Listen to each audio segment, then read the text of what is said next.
The Last Giant, the mystery of Og. The Nephilim. Imagine a time when giants roamed the earth. Not just figures of myth, not legends whispered in the dark, but real, living beings, massive, powerful, and ancient. Their footprints left deep impressions in the land. Their shadows cast fear over entire nations. They were called the Nephilim. And then, they vanished. But one remained. His name was Og. He was the last of his kind. A relic of a forgotten age. A king who stood against the people of Israel in a final, desperate battle. He was a giant in both stature and legend, but his fate was sealed by something far greater than himself. What was he? A monster? A demigod? A king fighting for survival? Or something far more terrifying? This is the story of the last Nephilim. To understand OG's story, we have to go back, way back, to the dawn of human history. In the ancient book of Genesis, chapter 6, a cryptic passage appears. The sons of God saw that the daughters of men were beautiful, and they took them as wives. The Nephilim were on the earth in those days, and also afterward, when the sons of God went to the daughters of men and had children by them. They were the mighty men of old, men of renown. These words have puzzled scholars for centuries. Who were these sons of God? And what were the Nephilim? Some believe they were the offspring of fallen angels and human women, hybrids, part divine, part mortal, creatures of immense size, strength, and intelligence. Others suggest they were simply great warriors, kings who became legends. But one thing is certain, they were feared. The Bible tells us that the world became corrupt because of them, so much so that God sent a flood to wipe the earth clean. It was a divine reset.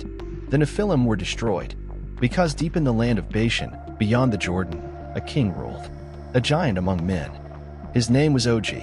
Unlike the other Nephilim, Og survived the great flood. How? Some ancient texts suggest he clung to Noah's Ark, begging for mercy. Others claim he found refuge in the mountains, hidden from the waters. The Bible doesn't tell us how he lived, it only tells us that he did. And he wasn't just alive, he thrived. Og ruled over the land of Bashan, a kingdom of great fortresses and mighty warriors. His bed, according to the scriptures, was made of iron and measured nearly 14 feet long. He was a king unlike any other, towering over his enemies, his presence striking fear into all who dared to oppose him. But time was running out, because a new people had come, a nation led by a man named Moses. And they were marching toward Og's kingdom, carrying with them a power far greater than swords or armies. They carried the will of God, and Og, the last of the Nephilim, would face them in his final battle. The story of Og is more than just ancient history. It's a warning, a mystery, a glimpse into a forgotten world that still echoes in myths and legends. Could the Nephilim have really been supernatural beings? If so, what else from those ancient days might still be lurking in the shadows? And if the Nephilim were wiped out once, could they return? The Bible hints at a time when, as it was in the days of Noah, so shall it be in the last days. Could this mean the Nephilim will rise again? The story of Og is not just about the past. It's about the future. And what comes next might be more terrifying than anything that came before. The Nephilim, children of fallen angels? It is one of the most haunting and controversial passages in the entire Bible. A passage that speaks of a time when the earth was different, when beings of incredible power walked among men. A time before the Great Flood. Genesis, chapter 6, verses 1 through 4. When men began to multiply on the face of the earth, and daughters were born to them, the sons of God saw that the daughters of men were beautiful, and they took them as wives, whomever they chose. Then the Lord said, My spirit will not contend with man forever, for he is mortal. His days shall be 120 years. The Nephilim were on the earth in those days, and also afterward, when the sons of God went to the daughters of men and had children by them.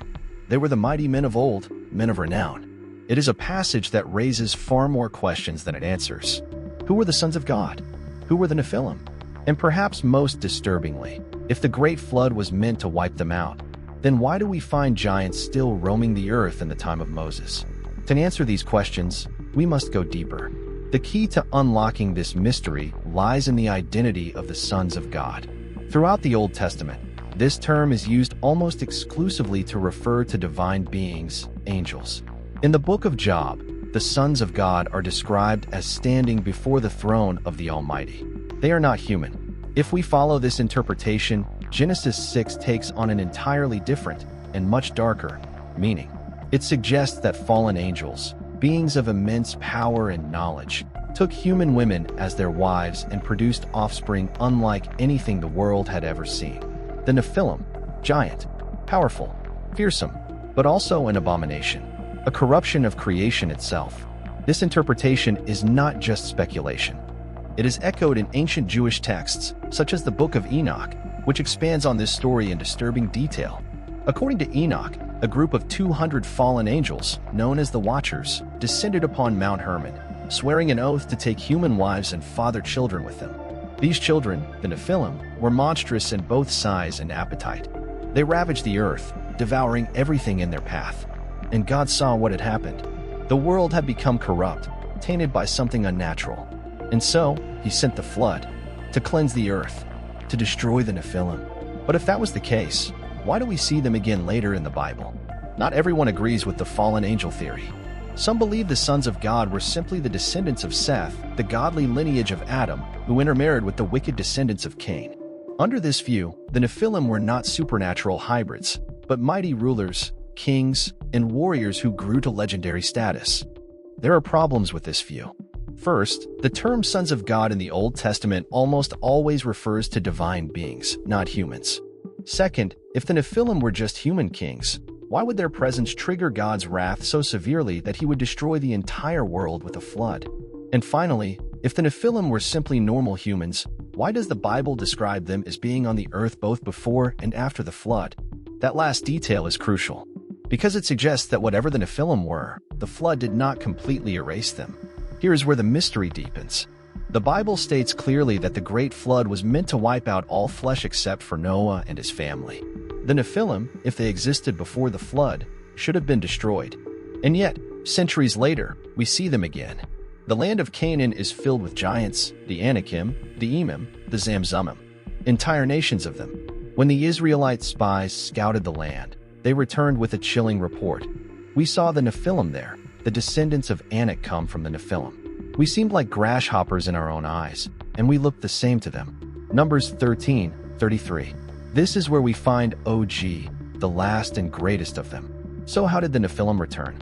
Some believe that fallen angels once again corrupted humanity after the flood, repeating the sins of Genesis 6. Others argue that the bloodline of the Nephilim somehow survived, perhaps through the wives of Noah's sons, carrying their genes into the post-flood world. Whatever the case, the giants did not disappear. They survived. They built kingdoms. And they would one day stand against the armies of God. The story of Og is not just about one man. It is about the survival of something ancient, something that was never meant to exist. And it is a story that leads us to one final, terrifying question. If the Nephilim could survive the flood, could they still be here today? Og of Bashan, the last of his kind, he was the last of a forgotten race. A living relic of an ancient world, towering over men like a shadow from another age. He was feared, worshipped, and, in the end, utterly destroyed. His name was Og, the last of the giants, the final Nephilim king, and his story is one of power, defiance, and ultimate judgment. Og is one of the most mysterious figures in the Bible.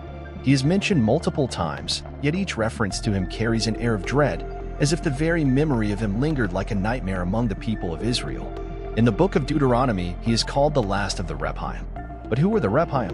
Many scholars believe the Rephaim were a race of giants that inhabited the lands east of the Jordan River, descendants, perhaps, of the Nephilim themselves. The Bible describes them as mighty warriors, men of incredible size and strength. And among them, Og was the greatest. He ruled over Bashan, a kingdom stretching across the northern regions of modern-day Syria and Jordan. His cities were fortified with walls of immense stone. His armies were feared, and his people, giants like himself, stood as the last remnant of a world that had long since faded into legend. But Og was more than just a warrior king. He was something more, something unnatural, something ancient. And the Bible leaves us with one eerie clue about his terrifying presence. Deuteronomy chapter 3, verse 11, contains a single, chilling detail about Og. Only Og, king of Bashan, was left of the remnant of the Rephaim. His bed was a bed of iron. Is it not in Rabbah the Ammonites? It was 9 cubits in length and 4 cubits in width, by the standard cubit. A bed of iron, 14 feet long, 6 feet wide. This was no ordinary king. Some scholars suggest the bed mentioned here was not actually for sleeping, but a sarcophagus, a burial monument commemorating his monstrous size. Others believe it was his actual resting place, a structure built to support the weight of a being so massive that a normal bed would collapse under him. But one thing is clear, Og was not like other men. He was something else, perhaps the last true Nephilim, and his presence was a threat to Israel's destiny. Og ruled from Bashan, a land known for its vast plains and fortified cities. Even before Israel arrived, it was a land steeped in supernatural fear. In ancient times, Bashan was associated with dark spirits in the underworld. Mount Hermon, which lay on its borders, was believed to be the very place where fallen angels descended to corrupt mankind. The region was a fortress of giants. Its capital cities, Edrei and Ashtaroth, were strongholds built to withstand even the mightiest armies. And at the heart of it all stood Og, a king unlike any other, a relic of an age that was meant to have been washed away by the flood. But now, his kingdom stood in the path of Israel, and Israel carried with them a power far greater than any army, any fortress, or any giant. The power of the living God. The time of Og was coming to an end, and the last Nephilim king was about to face his final battle.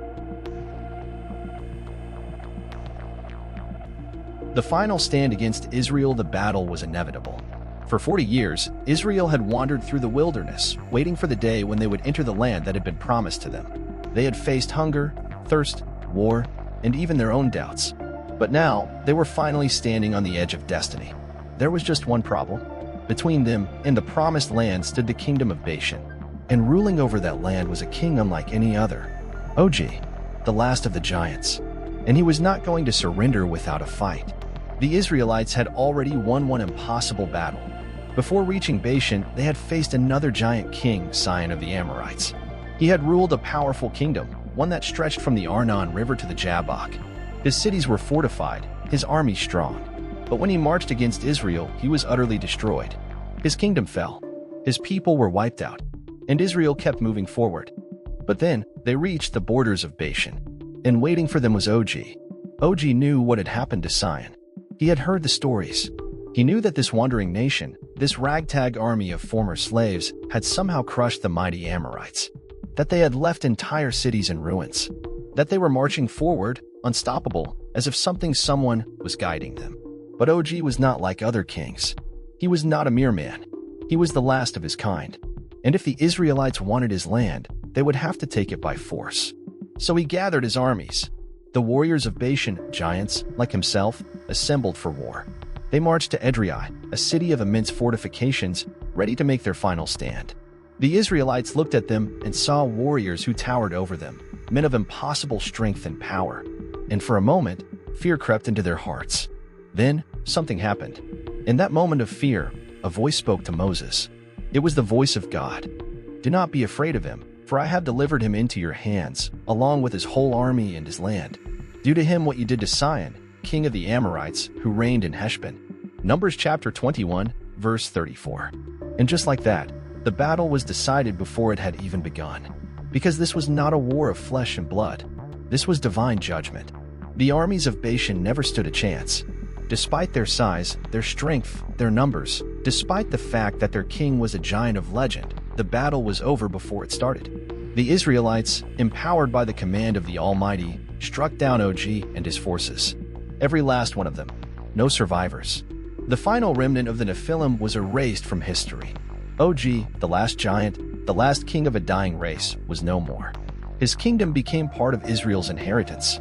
And the world moved forward, leaving behind only whispers of a time when giants walked the earth. A time that was never meant to return. Or was it? The judgment of God, why Og had to fall, his defeat was absolute. His kingdom erased. His people wiped from existence. But why? Why was Og, the last of the giants, destined for destruction? Was he just another enemy of Israel? Or was there something deeper at work? To understand the fall of Og, we must look beyond the battlefield, beyond the swords and the bloodshed. Because this was not just a war between nations. It was a war between heaven and the remnants of something that should have never existed. This was divine judgment. And Og had to fall. Og was not just another pagan king. He was a survivor of a race that God had once destroyed. The Nephilim, the mighty ones, the giants, the offspring of fallen angels and human women, had been wiped out by the Great Flood. They were an unholy corruption of creation, a direct rebellion against the divine order. And yet somehow, Og still remained. Some believe that his survival was not an accident, that the same dark forces that had corrupted humanity before the flood were still working in the shadows, still trying to bring their influence into the world. If that was true, then Og was not just a king standing in the way of Israel. He was a remnant of something far older, a living defiance of God's judgment, and he had to be removed. When the Israelites first scouted the Promised Land, they were terrified. We saw the Nephilim there, the descendants of Anak come from the Nephilim. We seemed like grasshoppers in our own eyes, and we looked the same to them. Numbers chapter 13, verse 33. The land of Canaan was crawling with giants. The Anakim, the Emim, the Zamzummim. These were not just ordinary people. They were echoes of the pre-flood world, and God had commanded Israel to wipe them out completely. Why? Because their presence was a corruption. The Promised Land was meant to be holy, a place where God's people would dwell in righteousness. But if the bloodline of the Nephilim remained, if the influence of the fallen ones persisted, the land itself would be tainted. The giants had to be destroyed, every last one of them, and Og was the final obstacle. The destruction of Og was more than just a military victory. It was a declaration, a statement that the old world, the world before the flood, the world of giants and fallen angels, was truly over. It was a moment where heaven's authority was made clear. No power, no nation, no king, no matter how large, no matter how strong, could stand against the will of God. Og was the last of his kind, and when he fell, he took the last remnants of the Nephilim with him. His story is a warning, a reminder that nothing can stand in defiance of the Almighty and survive. And yet, the Bible speaks of a time when the days of Noah will return. Could it be that the spirit of the Nephilim still lingers? That one day, the giants may rise again? Only time will tell. The legacy of the Nephilim. Are they still among us? The Nephilim were wiped out. Their kingdoms were destroyed. Their last king, Og of Bashan, fell before the armies of Israel. And yet, whispers remain. Ancient legends, strange discoveries, and biblical prophecies suggest that the giants were never truly erased, that their legacy might still be hiding beneath the surface of history. Could it be that the Nephilim are not just a tale of the past, but a warning for the future? The Bible tells us that the Nephilim walked the earth before the flood and also afterward. That simple phrase, tucked away in Genesis chapter 6, verse 4, has fueled centuries of speculation. Because if the Nephilim survived the flood, what happened to them next? Across the world, stories of giants persist. The ancient Greeks spoke of the Titans, massive, godlike beings who ruled before the age of men. The Norse had their frost giants, towering creatures of incredible strength. Native American legends tell of red-haired giants who roamed the land, devouring their enemies. And then, there are the physical remains. Strange discoveries. Skeletons measuring 10, 12, even 15 feet in height. Reports from the 1800s and early 1900s tell of giant bones unearthed across North America, particularly in the Ohio River Valley, where enormous burial mounds were found, many containing skulls far larger than any normal humans. In 1912, newspapers reported the discovery of an 18-foot-tall skeleton in Wisconsin. Other findings have surfaced in Ecuador, Peru, and the Middle East, suggesting that someone, once lived among us that does not fit into our accepted history. But where are these bones today? Some claim they were confiscated, hidden away, erased from public record. Others argue that the reports were hoaxes, exaggerations, nothing more than myths. Yet the stories persist. And if they are true, then the Nephilim never truly disappeared. They left their mark on the world, a mark that cannot be ignored. One of the most intriguing clues to the existence of the Nephilim comes from the Bible itself. In Amos chapter 2, verse 9, God speaks of the Amorites, one of the many tribes that inhabited Canaan. Yet I destroyed the Amorite before them, though he was as tall as the cedars and strong as the oaks. As tall as the cedars. This is not a poetic exaggeration. Cedars of Lebanon, the trees referenced here, grow to 40, 50, even 70 feet tall. Even if the comparison is metaphorical, it suggests that these were not ordinary men. These were giants. Many believe the Amorites were connected to the Nephilim. If true, that means the Nephilim were still alive long after the flood, still ruling in the land of Canaan, still influencing human civilization, and perhaps they never truly died out. Jesus himself gave a chilling prophecy in Matthew 24, verse 37, as it was in the days of Noah, so it will be at the coming of the Son of Man. The days of Noah. What were those days like? They were days of corruption, days of wickedness, days when the Nephilim roamed the earth. Could this mean that in the last days, the Nephilim will return? Some believe it is already happening.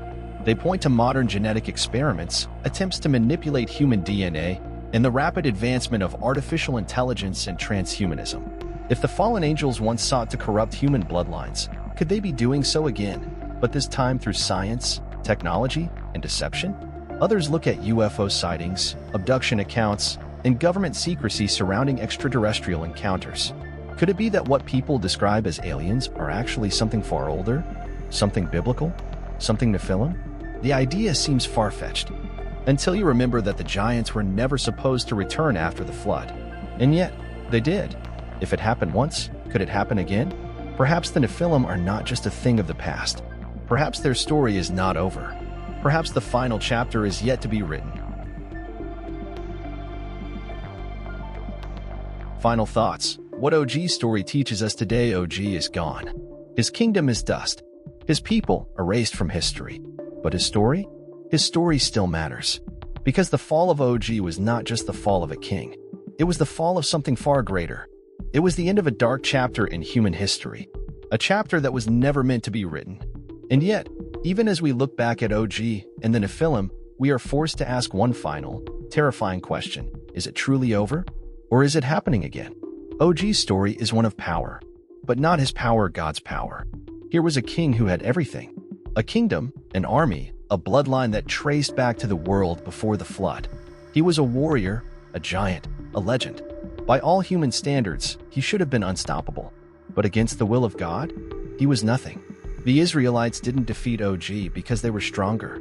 They defeated him because God had already declared his fate. This is the lesson of OG's fall.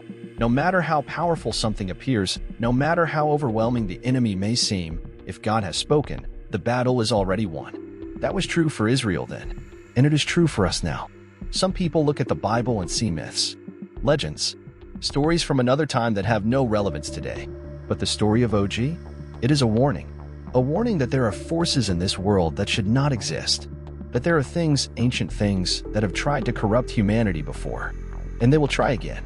The giants of the past may be gone, but the war they represented, it is still being fought, not on the battlefields of Bashan, but in the hearts and minds of every person alive today.